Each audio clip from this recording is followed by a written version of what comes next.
Se il centrodestra rimane unito, che il nome dei candidati governatori delle regioni al voto venga scelto ora o più avanti poco importa, e infatti il vertice serale a Casa Meloni tra la Premier e i leader di Lega, Forza Italia e Noi Moderati non ha sciolto le riserve. Si è iniziato a ragionare in modo costruttivo sui candidati alle prossime elezioni regionali, recita una nota congiunta diffusa al termine del confronto, con l'obiettivo di individuare figure autorevoli e vincenti capaci di rappresentare al meglio i territori e le istanze dei cittadini.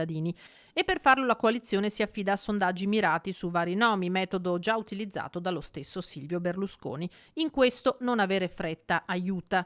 Leader che torneranno a incontrarsi dunque settimana prossima. In Veneto la Lega continua a chiedere un candidato leghista, sul tavolo il nome del segretario Alberto Stefani, dagli alleati anche quelli dei meloniani Raffaele Speranzon e Luca De Carlo. Quest'ultimo, ospite al Ring, ha parlato innanzitutto della data del voto. Tra metà settembre e metà novembre. È evidente che a settembre diventa un po' difficile andare a votare in Veneto. Credo che presumibilmente le ultime di ottobre e le prime di novembre potrebbero essere date giuste. Sfida ardua in Veneto per il centrosinistra, ribadisce De Carlo. È giocabile se noi non andiamo tutti assieme. Se invece noi corriamo assieme, la vedo difficile che il centrodestra possa perdere questa regione. Per cui anche la scelta del candidato non dovesse essere immediata, credo che non porterebbe strascichi sotto il profilo della vittoria o meno. Tutto qua. Ci sarà Election Day?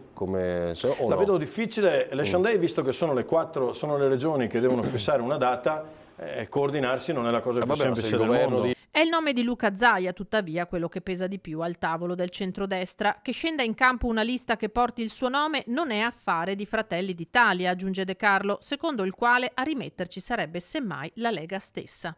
Come la Lega decide di andare a queste elezioni sono più affari della Lega.